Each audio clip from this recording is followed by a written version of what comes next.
All right, let's get right into it. What if I told you that you could get the entire blueprint for a major world religion? I mean, its core practices, its deep beliefs, and its highest spiritual state, all laid out in just one conversation. Well, that's exactly what we're looking at today with the Hadith of Jibril. Now, a hadith is a saying or story about the Prophet Muhammad. And this one is so foundational, it's actually called the mother of the Sunnah, the bedrock of Islamic practice. So, picture this. It's a totally normal day.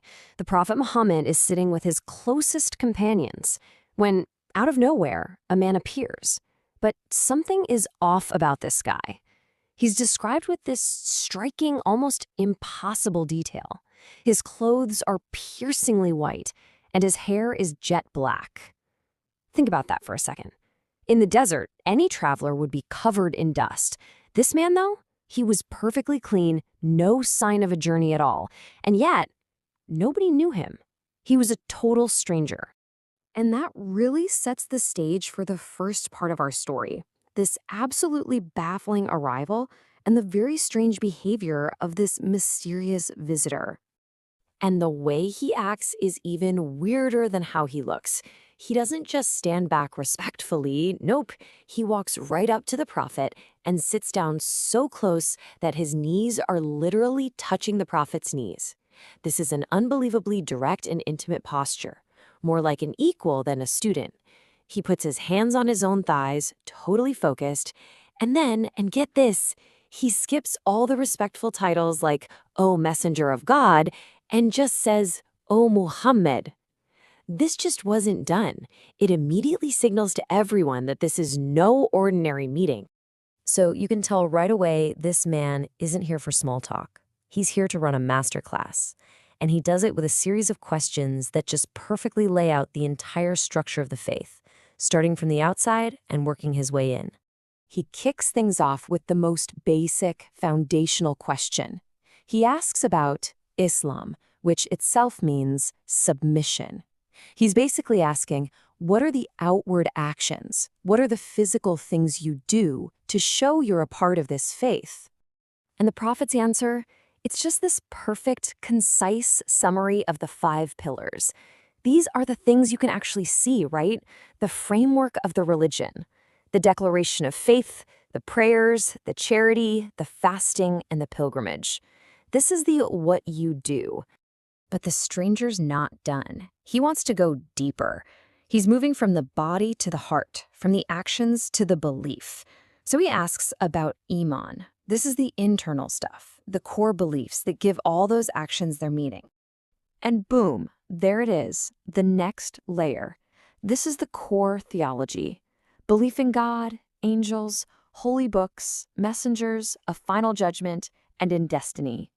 These 6 articles are the beliefs that power the outward acts of Islam. Because without Iman, all those actions are just, well, they're just empty rituals. So we've covered what you do and what you believe. Now the visitor goes for the absolute peak, the highest possible state. He asks about Ihsan, which is all about excellence or perfection. And this answer, wow. This is one of the most beautiful and profound statements in all of Islamic spirituality. It's about reaching a state where you are constantly aware of God. You worship with such certainty that it's as if you are seeing him. It's the absolute summit of the journey, where your actions and your beliefs all merge into this state of pure excellence. And here's the detail that just completely confused everyone watching. After every single one of the prophet's perfect answers, the stranger would say, "You have spoken the truth." The companions were just astonished. They're thinking, who is this guy? He asks a question like he doesn't know and then confirms the answer like he's the final judge. The mystery just keeps getting deeper. Okay, let's hit pause on the story for a second and really break down what just happened here. This Q&A session wasn't random at all. It was a perfectly designed lesson, laying out 3 clear, hierarchical levels of the faith. So the crucial takeaway is this structure. Think of it like a tree. Islam is the trunk, and the branches, the physical parts, everyone can see. Iman is like the roots, unseen, deep in the heart, giving the whole tree life. And Ihsan, that's the fruit, the beautiful result of the other two coming together. Each level builds on the one before it, forming a complete, living thing. Now, this slide points out a really cool detail inside Ihsan itself. It's not just an on or off switch. It has 2 degrees. The highest level is when your worship is driven by pure love and longing, this station of seeking, where you act as if you can actually see God. But if that feels too high to reach, there's another powerful level, the station of awe. This is when you worship with the absolute certainty that He sees you. And that constant awareness, it keeps you sincere and mindful. All right, let's jump back into the conversation. After laying out the entire religion, the visitor suddenly shifts gears. He moves from the present to the distant future, asking about the end of time. When the stranger asks for the exact time of the final hour, the prophet's response is just a masterclass in humility. He admits he doesn't know. It's such a powerful reminder that some knowledge belongs only to God. Not even the greatest prophets or angels have it. So he can't give a date, but he does give some signs to look out for. And scholars have seen these not as literal forecasts, but as really potent metaphors for major social breakdown. A slave girl giving birth to her mistress is often interpreted as a total collapse of family structure, where kids disrespect their parents.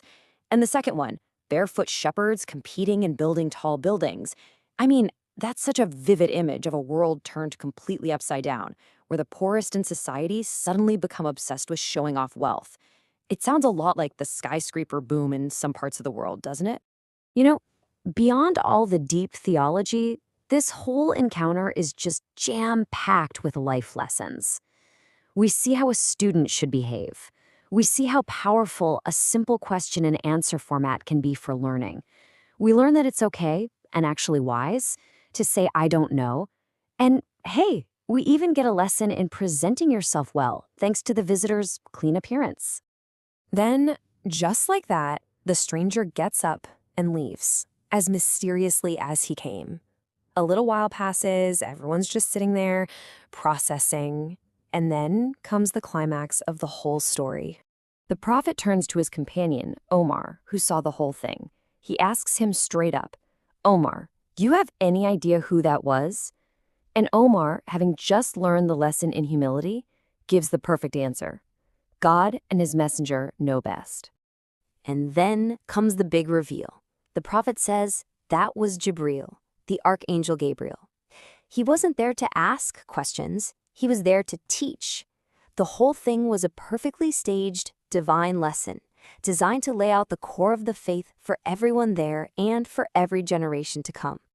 And that's why this hadith is so central. It's not just another story. It's the master key, the comprehensive summary of everything. In one short meeting, the angel Gabriel laid out the actions, the beliefs, the spiritual peak, and even lessons about the future. It truly is the foundation. And that really leaves us with this one big question to chew on, right? How can a single, short conversation be so elegant, so logical, and so complete that it can serve as a timeless guide for one of the world's biggest religions? It really makes you think about the power of clear, divine instruction.